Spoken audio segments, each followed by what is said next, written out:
So main apa tu? T-Rex. Dinosaur T-Rex. Ni tempat dia. Zoo. Zoo dia. Zoo dia ke? So. So. Sana sikit. Di sini. Ini nak buat zoo dinosaur kecil. Yelah, ajak lah. Papa nak pasangkan dia punya bateri. Dia ambil dinosaur cepat. Dinosaur. Dinosaur baru ke dinosaur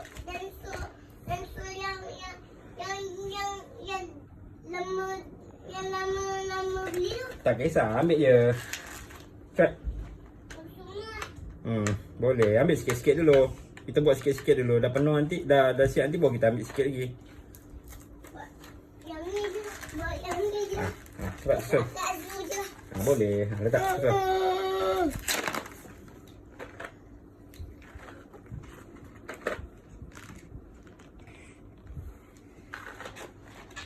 Besar gini. Ya ke? Ni apa ni? Robot T-Rex. Robot T-Rex. Ya ke? Tak apa. Nak masukkan bateri tak? Nak. Nak ke? Oh, buka. Wah, boleh buat zoo dari kecil lah. Tak boleh. Nak buat jadi kecil ke? Oh, dia teka. Ya ke? Betul Pak, tempat Oh, bateri dia. jabatan. Masukkan Apa bateri. jabatan? Ya, jambatan. Sebut jambatan ke? Tiga je ke? Dia pakai 3 je. Wah. Tapi rasa.